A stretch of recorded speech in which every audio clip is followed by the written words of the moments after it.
Konten kali ini tidak ada maksud untuk menyulut perpecahan, tapi justru untuk memupuk kebersamaan dan toleransi.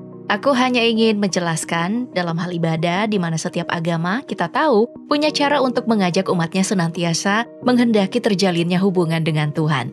Mungkin ada yang mirip menurut kamu. Seperti apa bentuknya? Itu yang akan kita bahas dalam konten kali ini. Kamu dengar ini bukanlah azan. Ingat, dalam tradisi Yahudi di Israel ini disebut dengan Shema Yisrael, semacam doa yang digunakan sebagai bagian utama doa Yahudi pada malam dan pagi. Coba dengarkan baik-baik dan kita coba terjemahkan. Di awal, orang ini menyebut Shema Yisrael. Nah, artinya itu, dengarlah, hai orang Israel. Kita dengarkan lagi bagian keduanya. Disebut Adonai Eloheinu.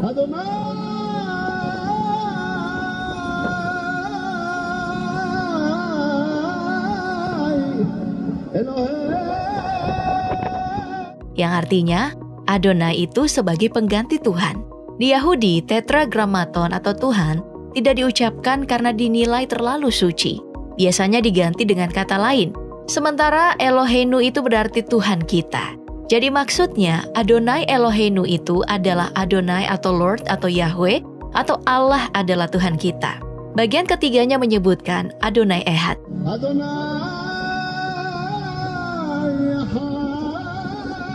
Arti Ehad ini berarti satu. Jadi maksudnya Adonai atau Tuhan itu Esa, satu. Kira-kira begitu. Shema Yisrael dipandang sebagai doa yang paling penting dalam agama Yahudi. Dilantunkan 2 kali dalam sehari dan itu adalah perintah rohani. Oke, sampai di sini paham? Ada juga anggapan kalau terompet dipakai dalam agama Yahudi untuk memanggil orang-orang berkumpul untuk ibadah. Terompetnya disebut shofar dan terbuat dari tanduk. Shofar katanya bukan cuma dipakai saat ritual, tapi juga untuk mengumumkan tahun baru dan bulan baru. Pernah atau sering mendengar suara lonceng di gereja Katolik di 3 waktu tertentu? Misalnya setiap pukul 6 pagi, 12 siang, dan 6 sore. Itu artinya waktunya untuk mendoakan Angelus atau malaikat Tuhan. Aturannya, kalau lonceng Angelus sudah berbunyi, itu artinya kegiatan di berbagai kantor di Vatikan dihentikan dulu. Semuanya harus berdoa bersama dalam kelompok kecil.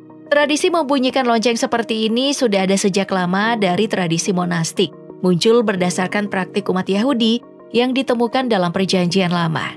Dibunyikannya lonceng tujuannya untuk memanggil para rahib berdoa. Rahib maksudnya seorang pria yang menjalani hidup di dalam biara. Mungkin sama dengan biarawan, mungkin juga di atas biarawan. Atau kamu punya penjelasan lain? Lalu dalam agama Protestan, lonceng gereja juga dipakai dan dibunyikan di dalam gereja untuk berbagai tujuan seremonial yang bisa didengar sampai keluar bangunan. Secara tradisi, lonceng bertujuan memanggil umat ke gereja untuk pelayanan gereja, juga pengumuman waktu ibadat harian yang biasa disebut jam kanonis. Bukan cuma untuk panggilan ibadah. Seperti yang aku bilang tadi, untuk tujuan seremonial lonceng juga dipakai. Misalnya ada pernikahan atau pemakaman. Ada juga beberapa ritual yang memakai lonceng untuk memberi sinyal tercapainya bagian tertentu dari upacara. Nah, dalam tradisi Kristen juga bunyi lonceng dipercaya bisa mengusir setan. Ya, tapi nggak semua gereja yang pakai lonceng untuk memanggil umat ke gereja. Apalagi gereja-gereja di kota besar di Indonesia. Kalau dalam agama Islam, panggilan ibadahnya dikenal dengan azan. Secara sederhananya, azan itu seruan untuk memanggil umat Islam melaksanakan sholat. Jadi, setiap masuk waktu sholat, apakah itu subuh, zuhur, asar, maghrib, isya, atau sholat Jumat, azan akan dilantunkan.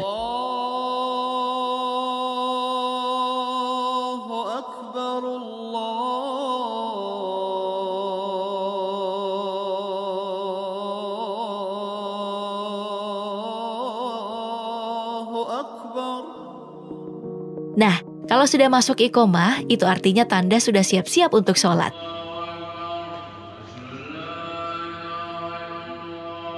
Oke, kita bahas sedikit sejarahnya. Kemunculan azan itu di abad pertama Hijriah. sewaktu Rasulullah pertama kali hijrah ke Madinah. Banyak pendapat waktu itu bagaimana cara memanggil umat Islam. Adalah Abdullah bin Zaid, sahabat Nabi yang dapat mimpi bagaimana seruan azan itu berkumandang. Mimpinya lalu dibenarkan Nabi dan akhirnya azan resmi jadi penanda masuknya waktu sholat. Untuk agama Hindu biasanya pakai lonceng yang digantung di kubah kuil. Kalau lonceng biasanya sebagai pemanggil, di tradisi Hindu justru sebagai penanda seseorang kalau mau masuk ke tempat suci. Tujuannya itu untuk ngasih tahu ke dewa kalau seseorang itu datang untuk berdoa. Suara lonceng juga dianggap menguntungkan dan menghilangkan kejahatan. Lonceng juga dipakai pendeta untuk mengusir roh jahat. Lonceng di umat Hindu Bali disebut dengan genta. Untuk ajaran Hindu di Indonesia, gamelan gambang juga berfungsi untuk mengiringi ritual keagamaan.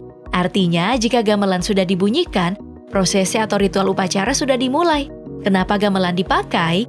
Itu karena diyakini bisa menciptakan suasana religius yang sakral secara psikologis. Dalam agama Buddha, lonceng juga dipakai untuk memanggil para biarawan berkumpul untuk menjalankan ritual agama. Biasanya disimpan di vihara dan dibunyikan pada waktu-waktu tertentu. Banyak doa dan parita Buddhis yang dimulai dengan membunyikan lonceng. Kalau dalam agama Buddha, ukuran lonceng biasanya sangat besar. Suaranya juga besar, bisa terdengar sampai jarak 32 km. Kalau ukurannya besar, untuk membunyikannya tidak gampang ya. Kalau di Jepang, lonceng diberi nama bonso. Fungsinya bagi kuil-kuil Buddha di Jepang juga tidak jauh beda, sebagai penanda berlalunya waktu, memanggil biksu untuk pelayanan doa bersama. Nah, kenapa lonceng? Karena fungsi lonceng bagi para biksu bisa menenangkan dan menciptakan suasana yang cocok untuk meditasi. Terus, bagaimana dengan gong yang biasa juga dipakai di agama Buddha? Nah, kalau itu tujuannya sebagai pengiring upacara, bukan untuk penanda ibadah. Bagaimana juga dengan agama Konghucu yang juga diakui di Indonesia? Punya panggilan ibadah sendiri nggak sih? Nah, kalau Konghucu, musik itu punya peranan penting sebagai pengiring pengantar doa. Misalnya dalam upacara Tauchit, semacam upacara untuk menghormati orang-orang yang sudah meninggal.